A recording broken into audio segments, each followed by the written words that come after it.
The same guy who recently called out Coinbase over Bitcoin taxes just made an interesting and huge move that most people aren't paying attention to. Jack Dorsey's Square is rolling out Bitcoin payments by default for 4 million companies and merchants. Instead of asking for permission from the government, he just went out and told everyone who uses Square, you will now use Bitcoin. We may be in a bear market, but this is the first time in Bitcoin's history where we've been down 50% in a bear market, and we have billionaires like Saylor and Jack Dorsey going all in, building Bitcoin products for the next move up, the next level in Bitcoin adoption. This one is, in my opinion, a huge move. We've been talking about Bitcoin adoption, Bitcoin circular economies, Bitcoin being used as money for the entire existence of Bitcoin. And in the last couple of months, last couple of weeks in particular, we have been hearing a lot about regulations, regulatory clarity, going to the politicians on, bended knee and asking for their permission. Well, Jack Dorsey, true to the cypherpunk ethos of Bitcoin, just did the exact opposite. He just basically ninja launched Bitcoin to every single person that uses a Square merchant app. So before I get into it, let's just play this clip. This is kind of the Square ad for these Bitcoin payments. I'll break down the history of this rollout and then why this is such a huge move. Here we go.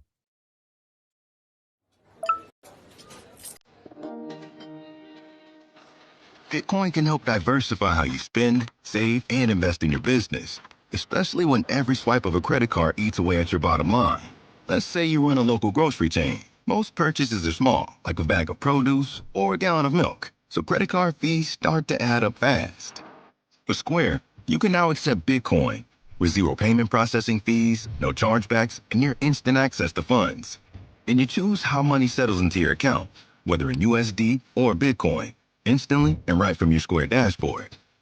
Whether you're aiming for short-term goals or planning for the long haul, you can automatically convert a percentage of your daily card sales into Bitcoin. No extra steps, no added complexity. It's a smart, seamless way to build savings in the background, all while keeping your day-to-day cash flow predictable. And when tax time comes, you'll get the paperwork you need right where you find your reports and bank statements. Bitcoin is just another way for you to take control of how your business makes and spends money. Enable Bitcoin payments and conversions in your Square dashboard. Head to squareup.com/Bitcoin to learn more. So this rollout, guys, has been a long time coming. Jack Dorsey, of course, Twitter founder, ex-CEO, finally left Twitter. Elon Musk took over Twitter. And ever since that moment, Jack Dorsey has been going all in on Bitcoin, various different products. He's got Cash App where you can buy Bitcoin easily. He's got Proto Mining where they're making mining chips. Of course, he has Square App, a merchant processing point of sale service that now it's a Bitcoin service. It's a Bitcoin point of sale. No longer do you have to get a specific product just for Bitcoin, add more friction to your point of sale, to your business, to your small business. It's just in there. It's going to be by default now. Now, this has been, as I've been saying, a slow rollout. It has been coming for a while. Here I am on square.com/Bitcoin. So if you are a merchant or if you're already using Square, you can do this today, but it has been optional.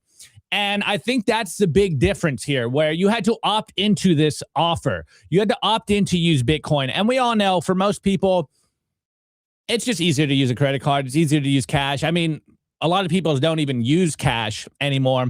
So maybe it wasn't that big of a move. You just had to, basically toggle a button. And you can see the numbers here on Square. Again, it's squareup.com. You can type in square.com/Bitcoin. But you can see here, these are the numbers up until now. So 12% of sales are set aside by participating Square sellers for automatic Bitcoin conversion. So, about 10% of all money coming in has been converted into Bitcoin. And then 29.2% of Square sellers are exploring Bitcoin conversions for the business savings. So as of now, it seems only 29% of the Square merchants are even considering using Bitcoin at all or toggling on this feature. Of course, they did say 89% of interested Square sellers plan to use Bitcoin as long-term savings account. So we've seen a slow progression of people opting into Bitcoin. But this next move that is rolling out by default for everyone is going to be, I think, a no-brainer for most merchants. Again, a lot of the merchants that are using this are small businesses. I'm sure if you go out in your day-to-day life, you look at the different, I mean, maybe it's just because I'm like a Bitcoin nerd now, but I'm always taking a look at the point of sale devices that they have. I remember there's like the Verifone, there's some other garbage ones. And then when I see the Square one, I'm like, okay, cool. Usually it's probably in a little more trendy coffee shops and stuff like that. But then you're just like, okay, one less step for becoming a Bitcoiner. Now, this just really came out silently. It wasn't a really big announcement because if you've been following along the Bitcoin space, if you've been following along what Jack Dorsey's been doing, I forgot, BitKey, of course, also the creator of the BitKey, one of our partners. So Jack Dorsey's been doing a lot to really go all in on Bitcoin. It seems like he has dedicated his life now to the adoption of Bitcoin, to using Bitcoin as money. He's been very famously said for a long time that we live in an internet digital world and the internet needs a digitally native money, which is, of course, Bitcoin. So this popped up on Twitter. And you can see here, huge news, and it really just came in an email for Square merchants. It was just, hey, we're going to change some of the terms of services here starting on this date. You won't even really know a difference, but now it's by default. So here we go. Here's the official email that everyone saw that was circulating. We're writing to let you know about some changes to Square's term of service and privacy notice, which will become effective on April 16th, 2026, except as otherwise communicated below. And this is the part for us Bitcoiners where we're like, oh, wow, just literally, like I said, ninja launching Bitcoin payments by default in all Square merchants. No longer do you have to really opt into it. It's going to auto-enable. So we've updated the Square Bitcoin terms of services, which will become effective on March 30th. So in about 11 days, this is official, where you will be auto-enable. Well, we will auto-enable Square Bitcoin payments for all eligible sellers. So auto-enabled. It's already automatic. It's going to be on Square merchants. And to make this even more interesting for the Bitcoin space, for all of us Bitcoiners out here that have been talking about the circular economy, Bitcoin being used as money, Bitcoin needing that next phase of adoption, most likely coming through payments. And for better or worse, we've seen that stablecoins have really taken the heat away, the light, the highlight away from Bitcoin as payments. But now we're starting to see, like Jack Dorsey is doing, and I'm sure others will follow soon. But if not, Jack Dorsey is just going to lead the way single-handedly on this. It's just going to be by default. And further, it's not just going to be on-chain Bitcoin payments. If you look into it, they will be using Lightning payments as well. So they're going to be using Lightning. It's going to be rolled out to 4 million. And that 4 million number is, I was looking at how many Square merchants there are, and I couldn't get an official number, but the rough estimate is there's about 4 million Square merchants out there. So, just for headline purposes, for all intent and purposes, 4 million small businesses and companies will now be able to take Bitcoin as payments without having to do a thing. And then I went further and I, asked AI, I did a little Google search. And again, Square is a private company. So, or rather, they're public company, but they don't release this information. So the best guesses that we can make is that about 10 million people will now be using Bitcoin or have the potential to be using Bitcoin at these 4 million merchants, though that number is a lot more muddy than that 4 million number. That's like a pretty good guess. You could say that for every merchant, they could be, 1 to, who knows, 10 people that will go there and see Bitcoin and want to use Bitcoin. So again, it no longer has to have the obstacles, the hurdles to pay for Bitcoin. Now, obviously, there still are some hurdles in regards to using Bitcoin as money, particularly in the US, which is the whole, de minimis tax and capital gains tax and how Bitcoin is being treated. Though we are starting to see from some agencies, they are starting to, at the very least, start to recognize that they need to update how they handle and how they deal with Bitcoin. And we haven't seen any really big news on that. Yesterday, we did talk about the SEC and CFTC. They're starting to come around to this idea of Bitcoin being a commodity. I'm sure we'll see, hopefully, at least this is like the big hope. We'll see something come out of Washington, D.C. from the federal level in regards to hopefully a de minimis tax, preferably a no capital gains tax on Bitcoin. But that is where, if you've been following along on this saga for the last couple of weeks, where it does get super interesting because, as I mentioned, Jack Dorsey was one of the big names. Hold on. Sorry, guys. I ate a muffin before the show and it's like stuck in my throat. Anyways, this does bring in, as we've been covering, Jack Dorsey's push for the de minimis tax break on Bitcoin.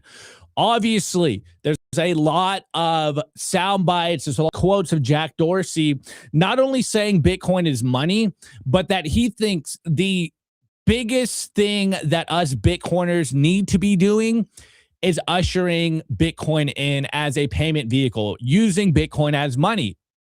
That's the move. I've been saying it on the show as well. Obviously, you guys know me. I am a number go up maxi. I'm a bull tard. I do a little bit of TA just for the jokes. Because if people are going to use a money, obviously, as we have been covering the last couple of days, and further, as we've been seeing with the continued war or operation or mission in the Middle East, energy prices are going crazy.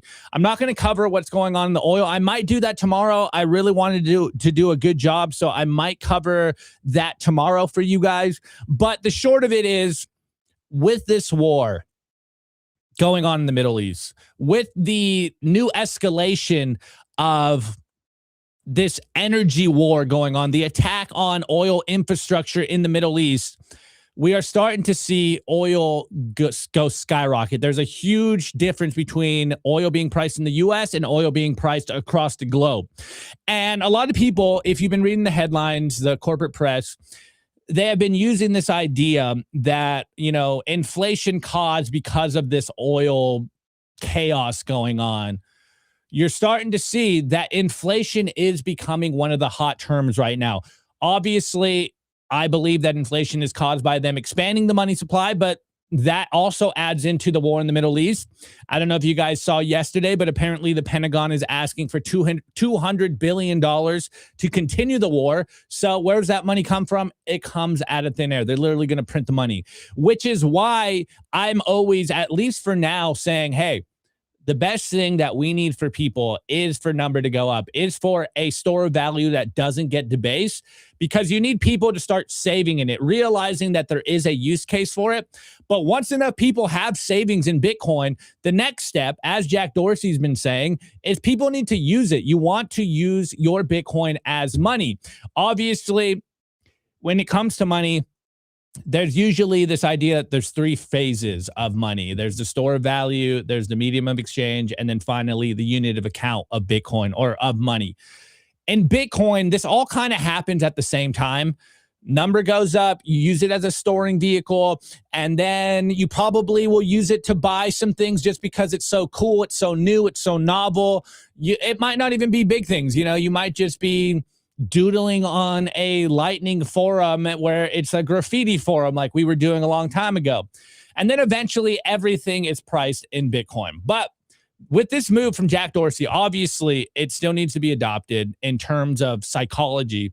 People need to realize, hey, this Bitcoin is an alternative. It's not just this, I don't know, criminal money.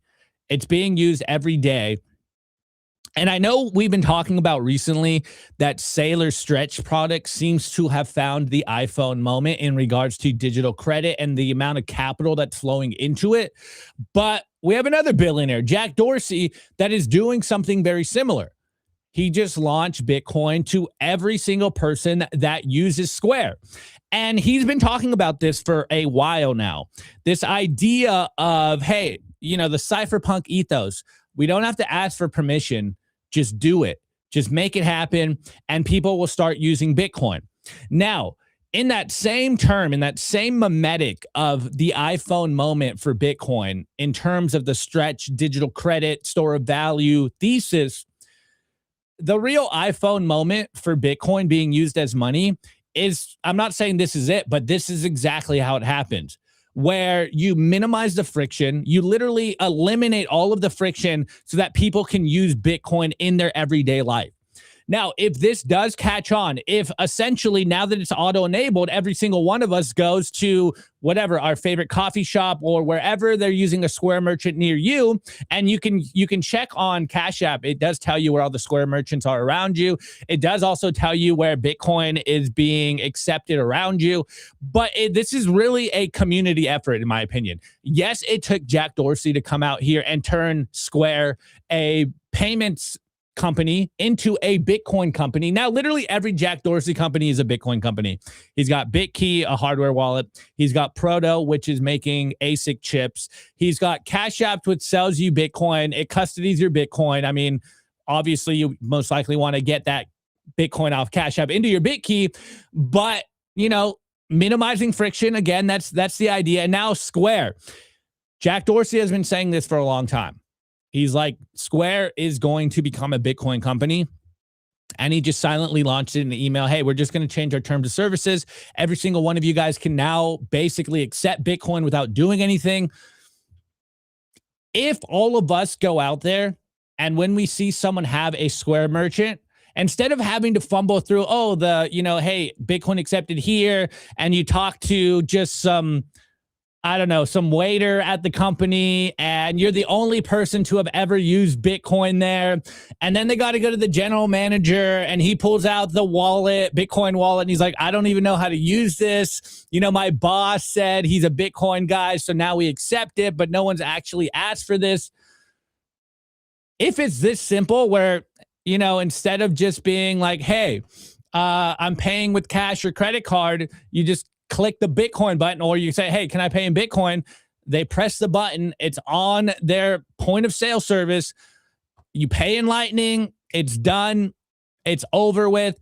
If all of us do this, where we start seeing Square merchants, Square point of sale devices, we go in, we pay with Bitcoin, they will be incentivized to kind of highlight that a little more. They're obviously going to get a break from the credit card fees. This is where the snowball starts happening. And then I know the idea of capital gains tax. Well, me, and Simply Bitcoin, we do not tell you guys to break any laws. But if enough people are using Bitcoin, and it reminds me of Beauty On's article on Medium, which I've loved it. I've been reading it for years. It's Conway's Game of Life. I highly recommend you guys go read that. This is where that idea comes. If enough people are using Bitcoin in their day-to-day life, then every concern, every obstacle really goes out the window, because there's just so much people using Bitcoin that it just becomes a normal part of the daily life. Remember, in the early days of the internet, it was a caged garden. There was this idea, or at least this view that, maybe we need to regulate this thing. Maybe people need licenses to use this thing. And then after a while, it just became so normal that everyone started using it. And now we're getting back to that point where this internet stuff's going crazy. We need to make sure that most people, are of age, and all kinds of this crazy stuff of trying to KYC the internet. what's the time is a flat circle. Things just go circular here. But I think what Jack Dorsey is doing, not only in all of his other companies, but with Square in particular, this could be one of those watershed moments. Again, as I said, in the past bear markets, we've had, I would say, smaller news stories, and we would make mountains out of the molehills. It'd be like, this is the biggest news ever. Here we are. We are building out the Bitcoin infrastructure. We're building out the foundation for Bitcoin being adopted as money. And it's like radio silence. None of us even cares because Bitcoin's in a bear market, because there's so much chaos going on in the world. It's really gone under the radar. Now, I could be making more of a big deal out of it than it could be in your eyes, but I want to see Bitcoin be used as money. There is a lot of conversations currently about Bitcoin as payments and, just because you hodl Bitcoin, you're not really using Bitcoin. And on the flip side, people are like, well, where do I use this Bitcoin? I mean, I see people in the chat always saying something very similar where they're like, all you can do is hodl your Bitcoin. You can't actually use it as money anywhere. Well, look, what has Jack just done? He's literally removed that obstacle. Obviously, there's other obstacles down the line, but the first step is implementing Bitcoin in very popular point of sale devices in everyday merchants. So now you could say that 4 million Square merchants are now Bitcoiners. I know that's a stretch because you might say that the only way you're really a Bitcoiner is if you're hodling Bitcoin. They're going to get that Bitcoin and convert it to dollars, so there's going to be more sell pressure. Well, all of that is true. That's obviously true. But as this process goes, as more people are inundated or able to use Bitcoin, as more normies, normal people, baristas and waiters and just people at the gas station or wherever they have a Square merchant start to see more people using this Bitcoin thing, that starts a whole new round of people getting interested in this, in what Bitcoin is. And then once the price goes back up, you guys knew I was going to go there, then more people are going to be incentivized to not only use Bitcoin, but save in Bitcoin. This bear market, who knows how long it's going to go?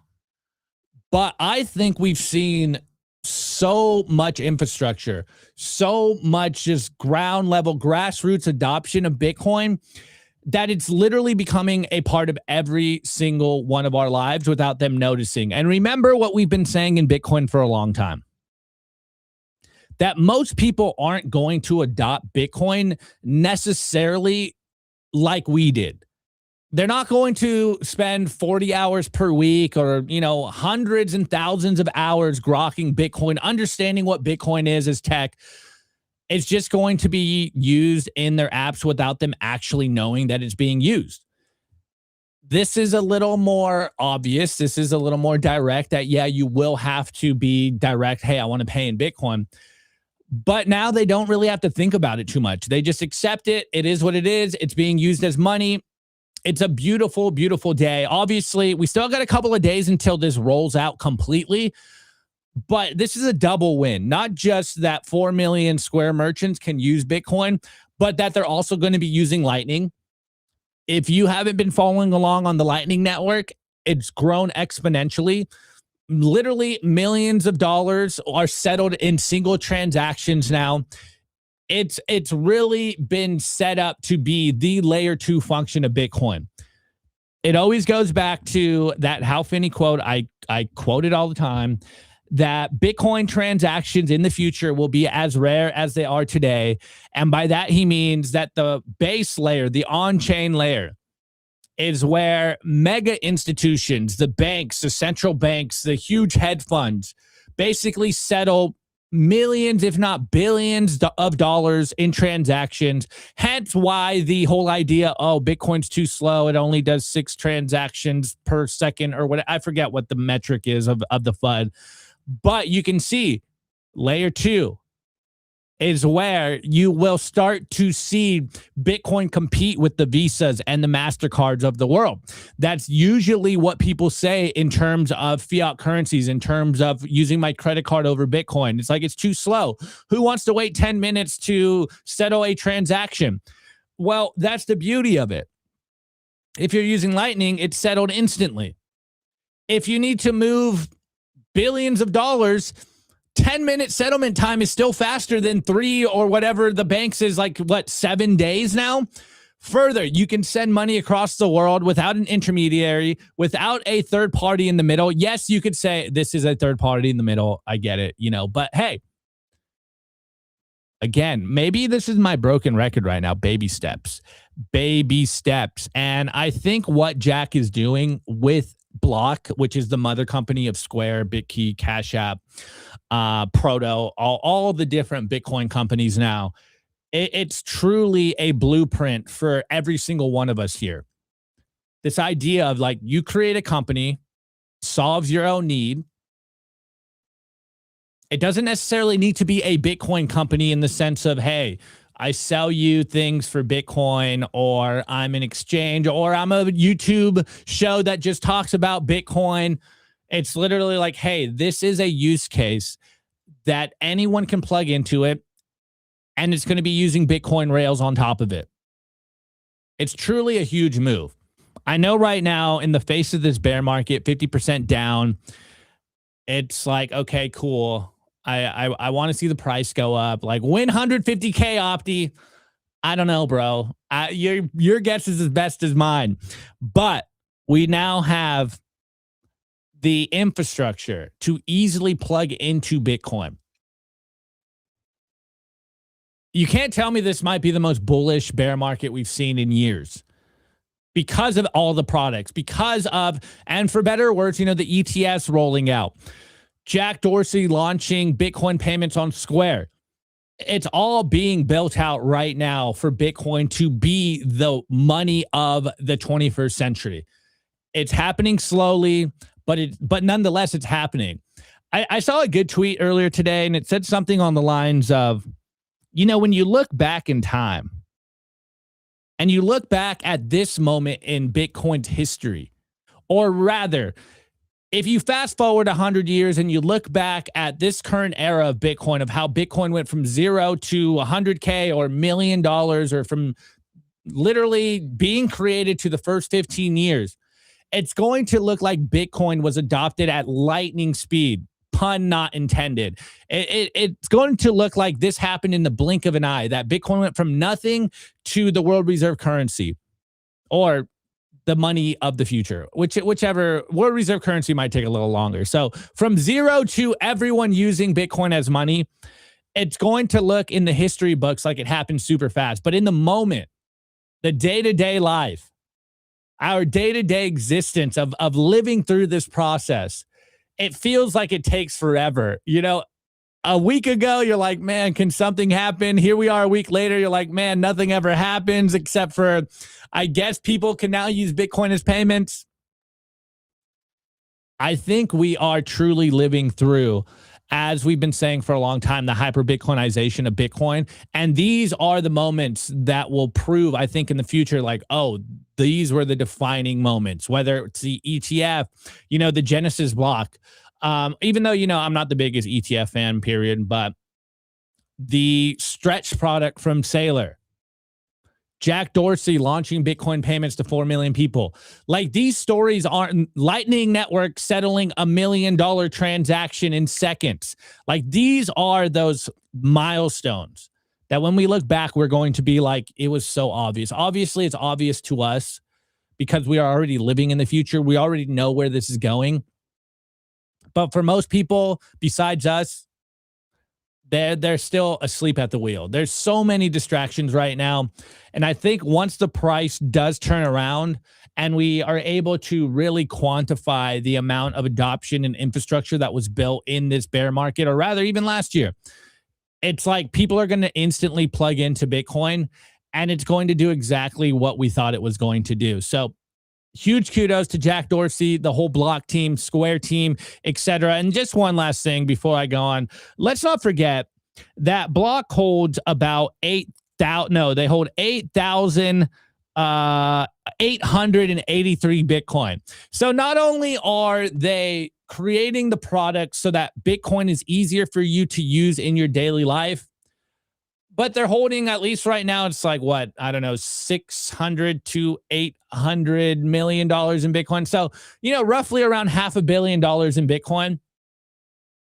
Jack Dorsey, I think right now might be like the prototypical Bitcoiner, or maybe the ideal Bitcoiner right now. Say what you want about what your thoughts are on how he was running Twitter. My personal views, I don't think he really had much of a choice, shareholder value and stuff.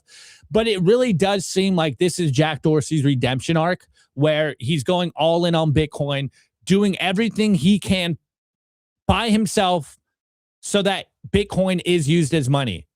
We have billionaires now in Bitcoin that are literally putting their entire reputations on the line. Not only that, their entire net worth on the line to make sure that Bitcoin is used as money, that Bitcoin ethos are maintained. Truly, I think this is one of the more bullish bear markets. And I know you're like, how could this be a bullish bear market? We're down 50%. I mean, look, that's still less of a decline than previous bear markets. Now, I just jinxed it. I just jinxed it. I think we're going to be pleasantly surprised once the Bitcoin price does turn around. Once we finally get out of this bear market, once we finally know for sure that Bitcoin's going back up again. Not necessarily that it's going to go higher than we imagined it, but that I think the tools are now there for people to actually use Bitcoin. And like I said, it always happens slower than we think. But when you look back in hindsight, it's happening at an incredible pace. So shouts out to Jack Dorsey. Let me see. Bitcoin is the money, just like gold. Lightning is the currency of the internet, replacing cash and coin with privacy, unlike stablecoins. Yeah, bars. Yeah, let's not forget of the privacy implications of Lightning. So look, huge move, really huge move in the adoption of Bitcoin story. Now, the Bitcoin adoption narratives aren't really like that flashy. People don't seem to think it's that big of a move. But this is a huge move. I don't even think I'm being hyperbolic on that.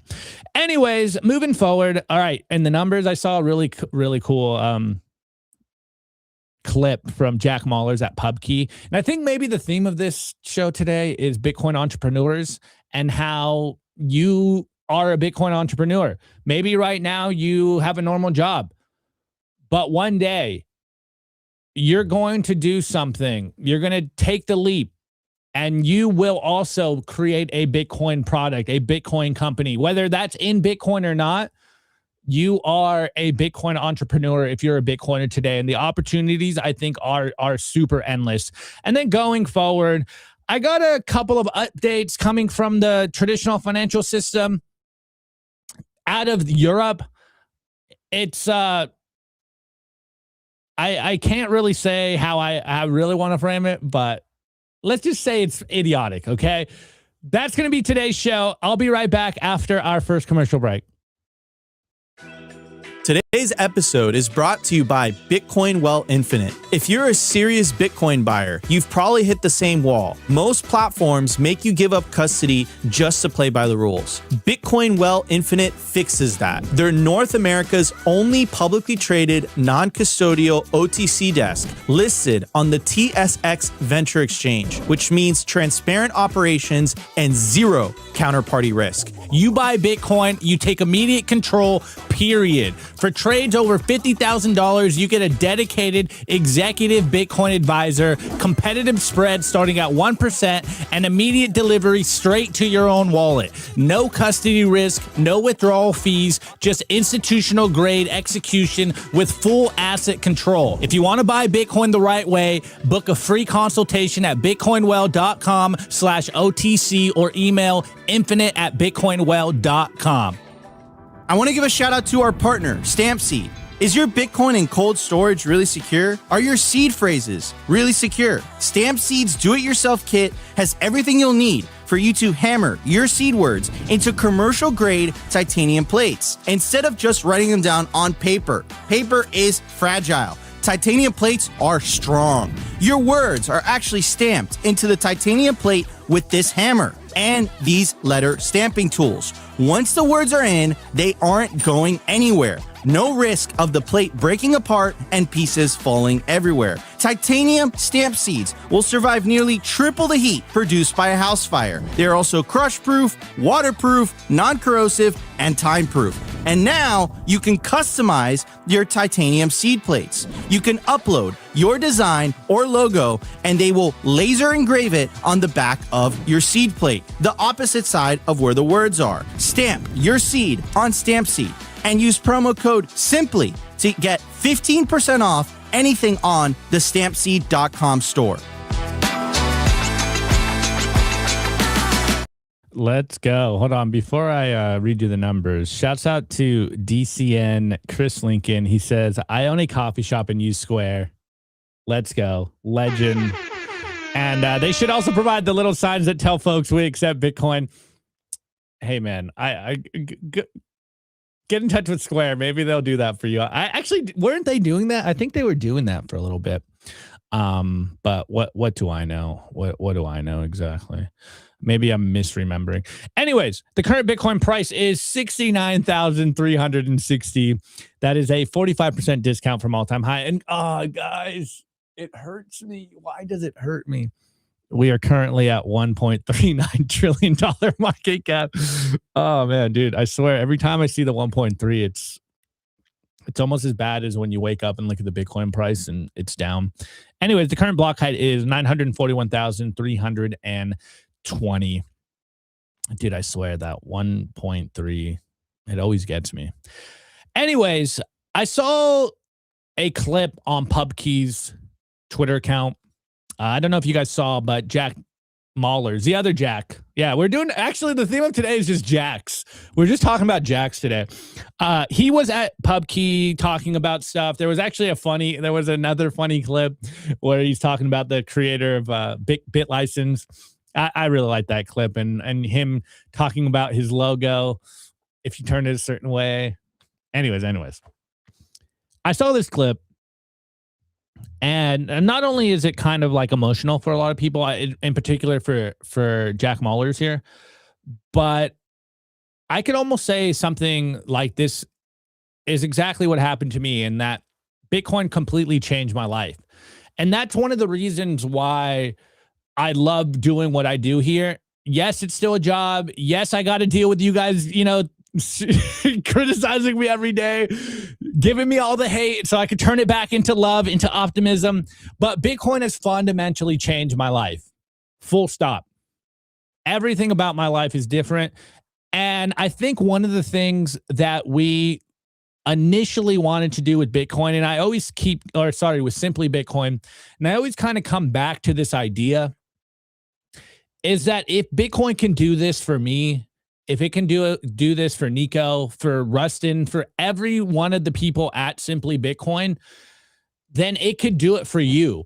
And that's why you guys know mine is just the amount of coffee that I take. That's why I get so jacked up on the show all the time, is because it's really this view that a lot of people are hurting right now. A lot of people are completely despondent, tuned out. They're disenfranchised. They have no clue about what's going on. They have no clue how they're going to make a living. In my generation, I most likely won't ever own a house. At this point, I might not ever have a family.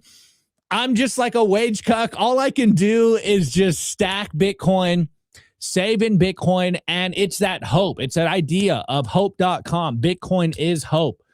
And all you have to do is just save in Bitcoin and hold it long term, and it will fundamentally change your life. And this is why I come out here every day. And I think Bitcoin is the coolest thing ever, because it will fundamentally change your life. And I really wish I could just give people the orange pill, literally just give them the understanding that I know, give them the vision and just the self-esteem, the motivation that you can literally change your life. And it's as easy as just saving in Bitcoin, securing that Bitcoin, repeating that process, providing value at whatever job you have. That's all you have to do. You just have to save in Bitcoin and it will change your life, and you'll, have friends around the world. You'll travel around the world. You'll create a new job. You might create your dream job. Like, I just wish I could get that through more people's minds, and them not think that I'm an idiot or like I'm a nerd. I know I wear glasses, but it's just, to me, Bitcoin is the coolest thing in the world. Anyways, let me play this clip and I'll rant a little more about it. I'm gonna be screwed when this hits the internet. But I mean, you can't be a 31-year-old from a suburb outside Chicago, college dropout. My dad used to drag me to boxing just to get me out of the basement, because you get depressed. All your friends are posting Instagram with hot chicks, and they're in fraternities and stuff, and I'm alone in my basement. I drop out of school, and I find Bitcoin, and changed my life entirely. It gives me purpose, gives me everything I could have ever dreamed of and more. Just an opportunity. I mean, look at all this. This is crazy to me. This like support and coming to New York and you guys showing out. So I owe everything to Bitcoiners in the community, and Satoshi Nakamoto. It's one of the most like humble gifts to humanity I've ever seen. I've never seen anyone gift an innovation like that. They didn't ask for money or awards or fame or celebrity. They didn't ask for anything. The one thing they did ask for, people say, oh, Satoshi didn't want anything. He did want one thing. He wanted to be left alone. That was the one thing. So anytime any reporter ever, hey, help me track him down. Can you introduce me to the Finney family? I always, no. Because if I owe that guy one thing, it's to leave him alone.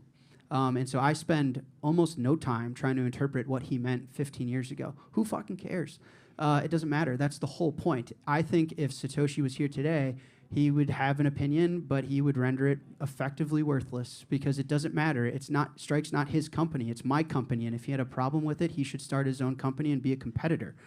He's a free market activist, and that's what I think. So I think it doesn't matter. And as a Bitcoiner, I take that responsibility seriously. I hope we never figure out who Satoshi was, and I will not participate in trying to articulate what he meant.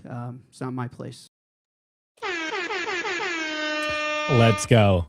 I absolutely love that little clip. PubKey tweeted it as like, this is the most important 2-minute clip you'll watch. And I think there's a couple of things that I want to unpack here. The first one is, obviously, I just ranted about it, how Bitcoin changed my life. The second one is just the idea of Satoshi asked this one thing. He wanted his peace. And I also really think that idea is super important. I have a lot of friends that will ask me like, oh, but you don't know who this guy is, and he created this money. And I'm like, yeah, that's a feature, not a bug. They're like, how could you invest all your life savings into something where you don't know the creator? I'm like, bro, like, it doesn't matter. That's what most people don't get. It doesn't matter. And it's super interesting that when people first come into Bitcoin, that seems to be one of their biggest hangups. Like, oh, you don't know who this is. Like, what if he's a shady person and he's going to rug pull you? And it's like, well, I mean, I guess if you understand nothing about Bitcoin, that might be your first thought, but it's open source. It's been audited. It's been way smarter people than me looking at the code. It's been running for 17 years, damn near perfect uptime. I think we would have found it by now. I don't think that is the real issue here. And all he wanted was create this and disappear. And, if he's alive, God bless him on whatever he's working on. And if he's not alive, God bless him. It doesn't matter. I don't care who it is. To me, it doesn't make a difference. He gifted us the best tool for freedom, for you as a person to escape the fiat rat race.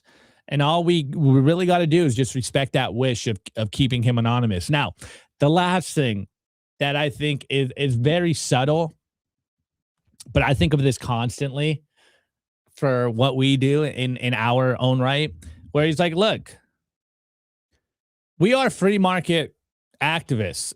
We are free market competitors. It's like, if you don't like what someone in Bitcoin is doing, You don't just go out and talk shit on him on Twitter. Like, you can do that, but I don't think that's that productive. What you do is you create a competitor and you outcompete him. That is the beauty of what we do here at Bitcoin or in Bitcoin. If you don't like something, do it yourself and make it happen, a la what Jack Dorsey did.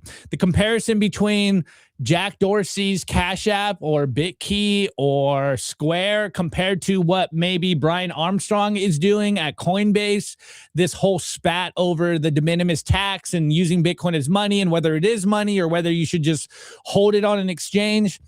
What's he do? He's like, yeah, well, I disagree with you and I'm going to launch these products on my companies and we'll see which one attracts the most capital. We'll see which one attracts the most users. I think of that constantly here at Simply Bitcoin. We do media. You guys, some of you, it's not all you guys. I'm not going to lump all you guys. Some of you guys come here, you watch every single day, and you say all kinds of stuff. Like, I hate Opti's voice. Why are they always late? Oh, the clickbait titles. Like, if you don't like what we're doing here, I'm going to say the same thing that Jack Mahler said. Create your own media company. Create your own Simply Bitcoin and compete with us. If you think you can do it better than us, by all means, do it. Because that's going to make me better. It's going to make us better. If you can prove that I'm wrong and our thesis is wrong here and what we're doing here is going about in the wrong way, and you can prove to me that you can do it better in a different way, I'm all for that. That's why I love this clip so much. Because one, Bitcoin fundamentally changed my life. Full stop. I wouldn't be doing something like this. I wouldn't be doing my dream job. I wouldn't be just ranting to you guys every single day, having you guys show up in the chat. Like, the amount of people that watch our show is just crazy to me.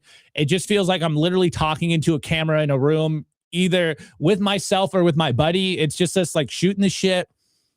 And we get tens of thousands of views that we created literally from our mother's basement. It blows my mind. And now I'm in South Florida. I never thought I'd leave my hometown. I'm like, it's fundamentally changed my life. I have friends everywhere around the world. I've traveled to multiple countries because of Bitcoin.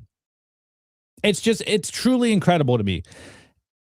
And then on the competition aspect, it's like, hey man, if you can do it better, if you don't like what we're doing here, I'm not holding you in the chat.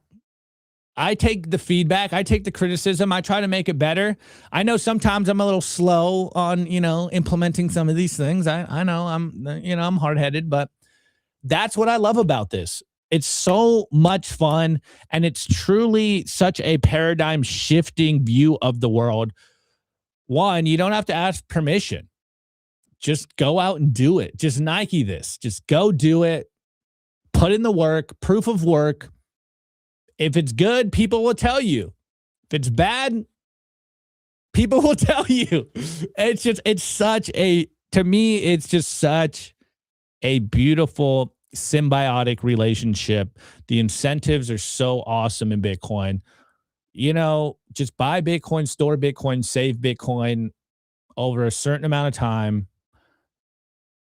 You become a Bitcoiner. Everything you want to do is to help more people get into Bitcoin, help more people escape the rat race in whatever capacity you can. Yes, there is, a little bit of greed in it. It's like you want to acquire as much Bitcoin as possible, but each one will teach one. This Bitcoin game doesn't work if we're the only ones, freaking hodling all the coins, hoarding all the coins. Yeah, holding all the coin. If we're all McScrooge, this doesn't work. I need you guys out there to save in Bitcoin, to help proliferate, to help propagandize Bitcoin, to help get the Bitcoin word out. Because I truly believe every single person will be holding Bitcoin, and this is the Herculean effort that has been tasked upon us to get more people into Bitcoin. It's not going to be easy, but it's going to be worth it. Anyways, I'll get off my soapbox. I will get off my soapbox. The end is near. Air horns for Opti. No, dude. That's nepotism on the air horns. That's nepotism. All right, guys. Anyway, all right. You guys liked it. Okay. I thought I was on my soapbox, a little pretentious, a little cringe. But as you can see, this is really what keeps us going. This is why we do what we do. Yes, obviously the number go up, the monetary incentive is one of the stronger incentives, but the other incentive for us is like we have so much fun doing this. It's like it truly is mind-blowing. Yes, it's work. Yes, I'm tired. Yes, some days every Monday I'm like, man, I wish the weekend was longer.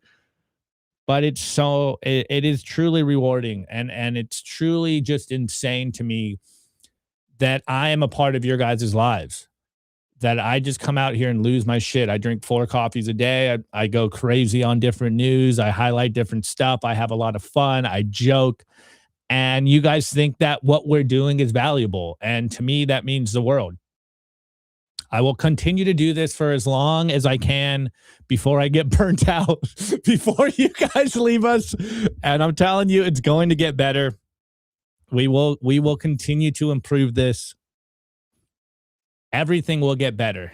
I just need a little patience from you guys. But on that note, I will get a little sappy. I love you guys. I appreciate you guys. Every single one of you guys that's watched this show, it's truly changed my life. And I really hope that in some small effect, I've also been able to have an impact on your life. So that's my soapbox for today.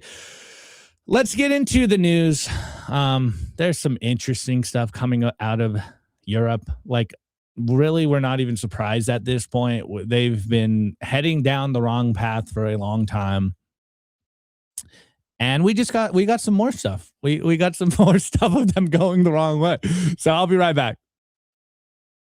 I want to give a shout out to our partner, HIVE Digital Technologies. Fueled by clean energy, HIVE has quadrupled its global Bitcoin mining footprint and channels that same scale into high performance compute, where their AI cloud is now ranked #1 in the world for network performance. At HIVE, you've got dual engines, Bitcoin and AI humming, roaring, accelerating in unison. They're lean and mean, they're green and clean, and they're rewriting the playbook on sustainable digital infrastructure. You can catch the latest buzz at HIVE Digital Tech or at hivedigitaltech.com. I want to give a shout out to our partner, Ledn, the leader in Bitcoin-backed loans.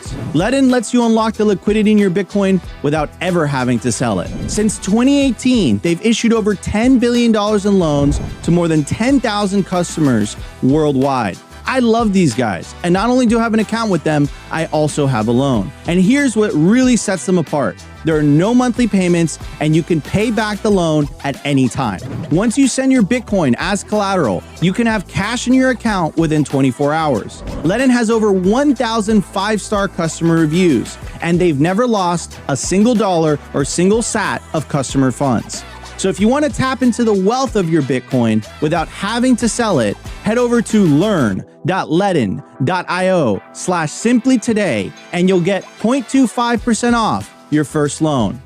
I want to give a shout out to our partner, sat123.com. Sovereignty isn't just about your money. It's about your communications too. When the grid goes down, most people go dark. Cell towers fail in hurricanes, cyber attacks, and blackouts. But satellite phones? They don't rely on local infrastructure. Iridium has 77 satellites in orbit, giving you a direct line anywhere in the US, even offshore. If you hold your own Bitcoin keys, you should hold your own comms too. Sat123.com also has everything you need to start building your Bitcoin citadel. Starlink, battery backups, Faraday bags to protect your hardware wallets, and much, much more. It's a one-stop shop for anyone serious about resilience and off-grid independence. Stay connected, stay independent, stay sovereign. Go to sat123.com/simply today and use promo code SIMPLY to get 15% off anything on the store.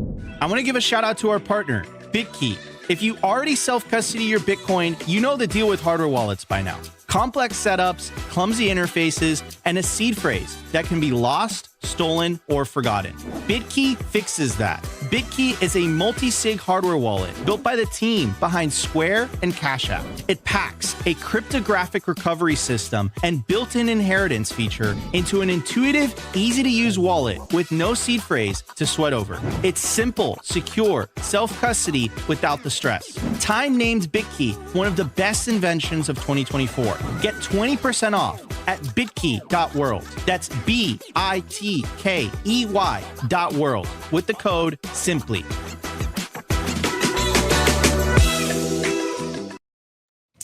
All right, guys, we are back. All right, so check this headline out. This is about stablecoins a little bit, and then I got a digital euro update, but it really, I think, highlights the panic that we are seeing from the European Union or European nations, especially the ECB, the European Central Bank. And it really does go into what we are seeing is the current battle with stablecoins in the Clarity Act. This idea that the powers that be have finally gotten to the point where they realize if people do use Bitcoin or further stable coins, that they will lose their, not only their regulatory moat, but also their, I wouldn't even call it competitive edge, but, you know, their competitive moat here, that their livelihood literally depends on them trying to stop Bitcoin and stable coins, which on the one hand, not only shows their incentives, but I think it also highlights where we are in the story. Again, what's the saying? You know, first they ignore you, then they laugh at you, and then they fight you. Well, they've been ignoring us for a long time. They laughed at us for a long time. And now we are getting to the point where they are trying to actively use, you know, lawfare or whatever regulatory moat they can find to stop people from escaping the traditional financial system. Now, it hasn't become overtly a, you know, like door shut in your face. It's not overtly gotten to the point where they're going to really stop everyone from going to Bitcoin, but you're starting to see that they are actively trying to find a mechanism to make sure that people do not use Bitcoin and further stable coins at this point, because I think stable coins really, I'm not the biggest fan of stable coins, obviously, but I do understand that there is a use case for people and that people do find them valuable.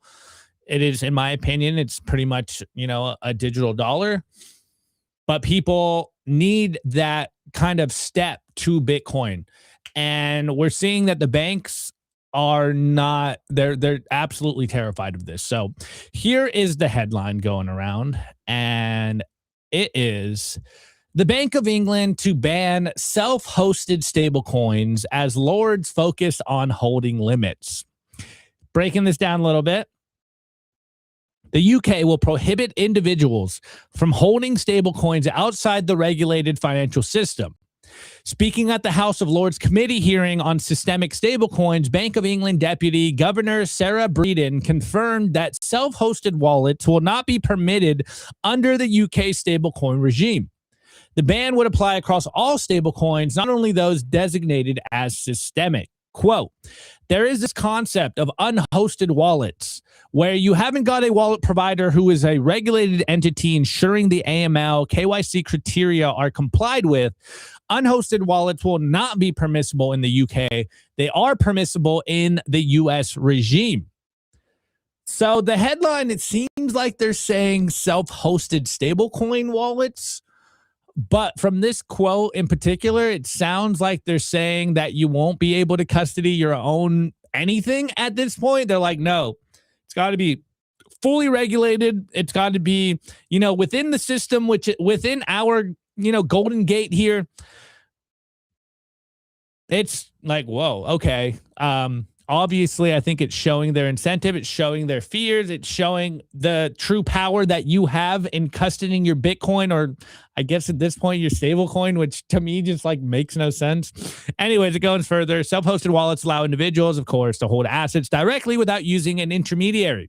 It's a feature, not a bug. And our foundational feature of blockchain technology, exactly.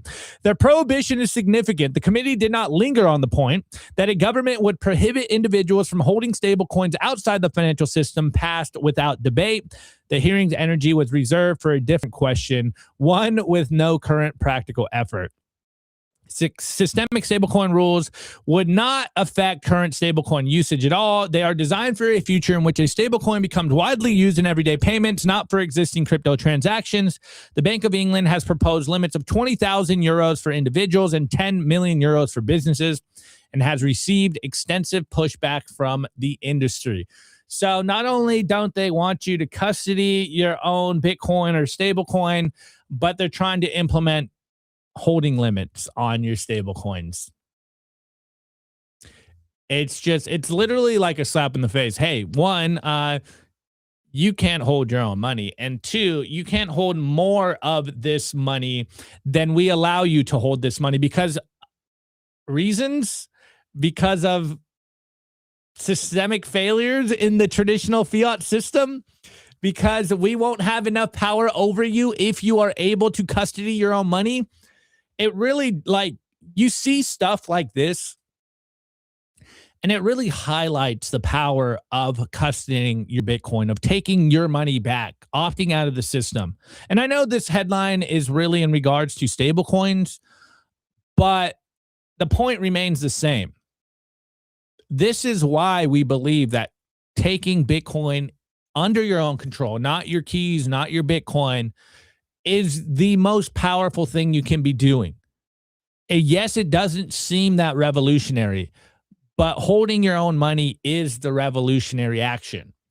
All you literally have to do is sell your dollars for some Bitcoin, hold it, secure it, have some wealth outside of the system. And as you can see, it terrifies them so much that they're trying to concoct crazy rules so that you can't do that. If you read the headline, you probably don't read the second layer that's like, oh, they're literally trying to take away your power. And it's easy as just saving in Bitcoin, taking it into custody. Anyways, there's a good tweet here. This is by Freddie New, and he goes, idiotic statements like this are made when policy is prepared by those who do not understand technology and lack the intellectual curiosity to try. I am far from a defender of stablecoins, but I recognize at least that they exist and that people use them, and the technology has certain properties. At the same time, I try very hard not to publicly call out people for rank stupidity, even when they clearly deserve it. Saying, quote, self-hosted wallets will not be permitted under the UK stablecoin regime is a statement of such monumental, such overweening stupidity that it is hard to formulate a sensible response. Perhaps there's no point in trying. Let them say this, and then let everyone in the UK simply continue to use their self-hosted wallets, i.e. just a wallet, without paying them a second's more attention. It's almost like what I was saying with Jack Dorsey and the Square merchant Bitcoin adoption. Just have everyone use it. And I think everything, I know it might be a little utopian to say that and everything will just fall into place. But I think if enough people use Bitcoin, then like it said here at the end, then you don't have to pay them a second thought. I can hope. I guess I can hope.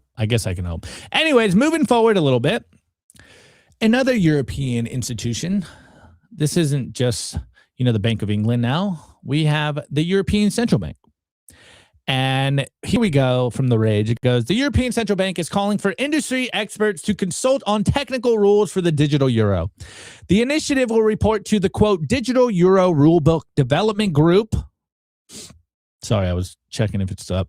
And covers payment initiation at terminals via NFC and QR codes, integration of offline digital euro functionality into existing certified point of sales and ATM infrastructure, security standards for point of sales and ATM, as well as soft point of sales and mobile point of sale devices. The guiding principles require that the digital euro must function as a basic means of payment in the euro area. Applications close April 10th. Work begins in sprints from April 2026. So here we go. ECB opens calls for experts to participate in work streams of the Digital Euro Rulebook Development Group. So as you can see, we've been covering this for a while. This idea that as Bitcoin or even stable coins start to be used more, the European Union or the European nations, the European Central Bank, they are doubling down on the digital euro.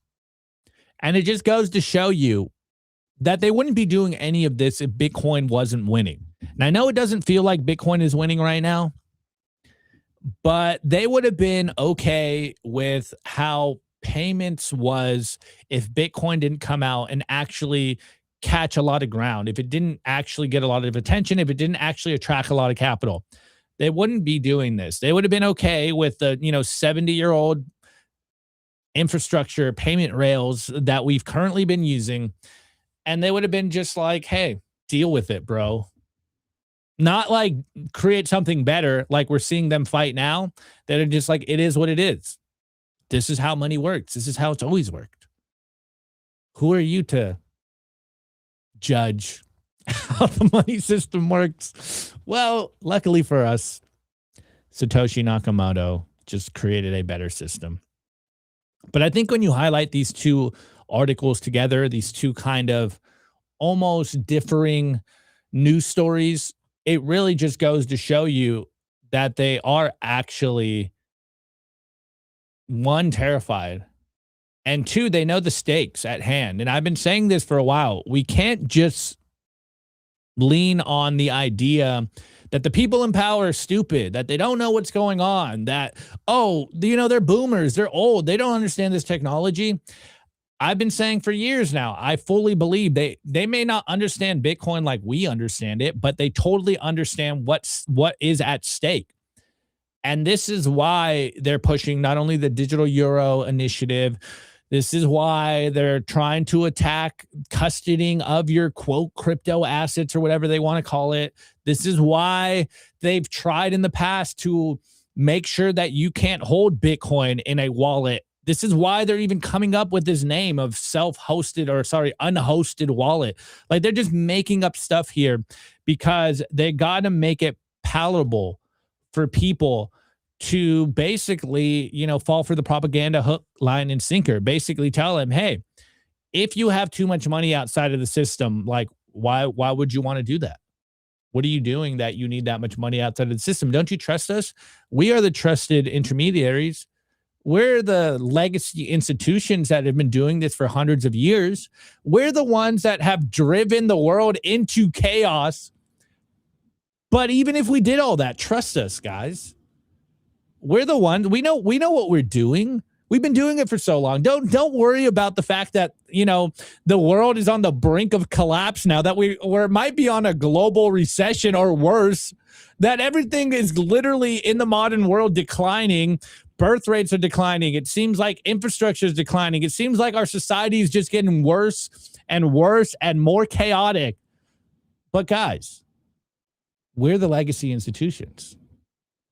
We've been doing this for forever. We know how to do this correctly. You don't need to have that much money out of the system. You don't need to have a wallet that isn't sanctioned by the ECB or the Bank of England or whatever, JP Morgan Bank or whatever your bank is in your country that's been there forever. Like, what kind of criminal are you that you want your money outside of us, that you want unsanctioned money? It's like, well, sorry, bro. But there's competition now, and there's a better money out there.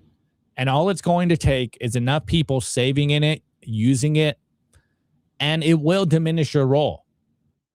I'm sure if I was in your position, I would also be feeling bad, and I'd be trying, not only bad, but terrified for my livelihood. I would be scrambling to try to control this, to try to put the genie back in the bottle.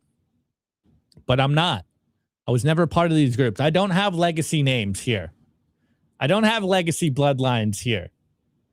I'm just an average person that realized there's a tool to help the average man escape the crazy stuff that has been instilled and thrust upon us and called normal.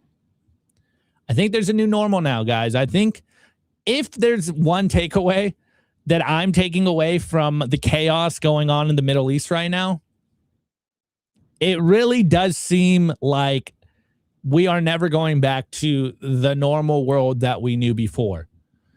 I am starting to get this reminiscence of 2020 and how a new normal came about.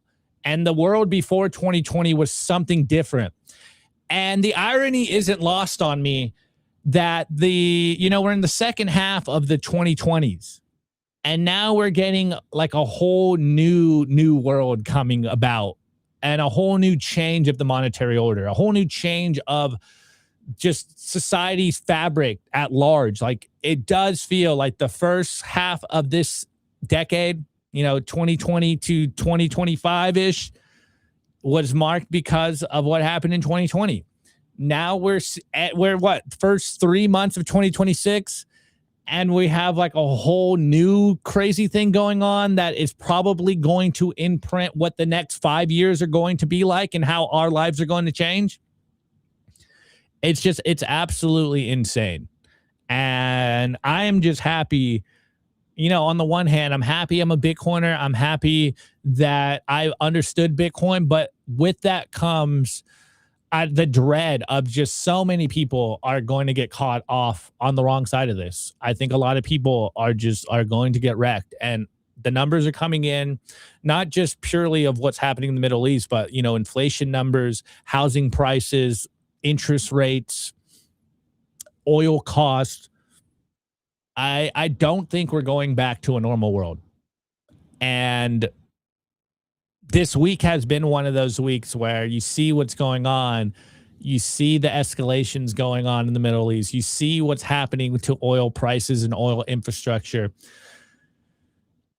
And you're just like, oh my goodness. We are really, I think we've seen some very intense black swan moments for Bitcoin in the last couple of weeks. It's almost too many to count right now. I think we've seen 3 or 4 since the end of 2025. It's probably just going to continue going up. I don't know. It's been a pretty crazy world. Sorry, I was reading the chat.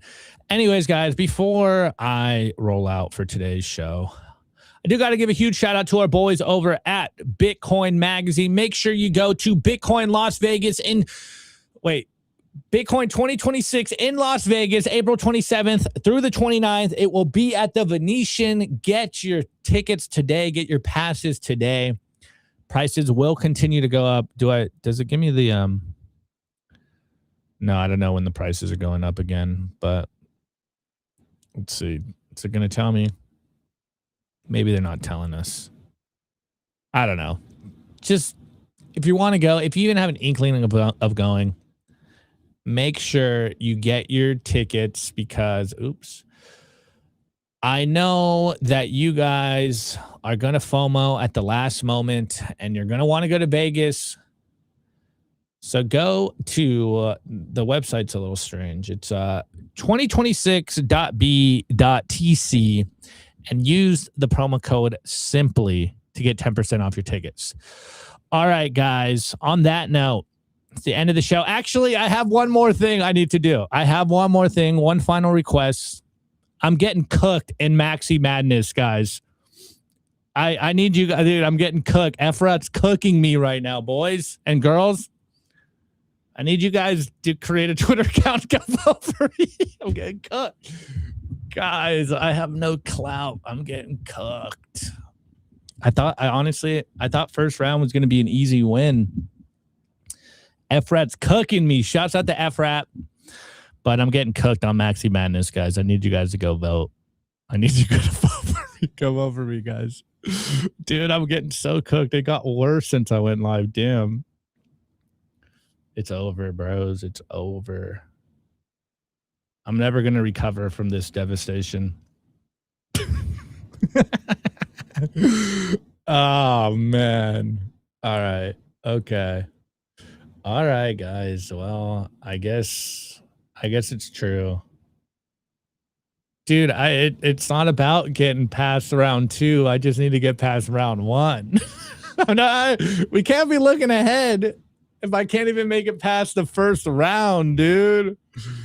Oh, bro. I know, guys. I know you guys are all dudes, but dude, vote for me. Dude, bro's over. Oh, I'm getting cooked, man. I'm getting cooked. This is not how I expected my Thursday to go. All right. All right, guys. All right, dudes. Well, I'll see you tomorrow for the final show of the week. It's your boy Opti. This has been Simply Bitcoin Live. Have a good rest of your day. Peace out. Today's episode was brought to you by BitcoinWell.com, a Bitcoin-only platform on a mission to enable financial independence.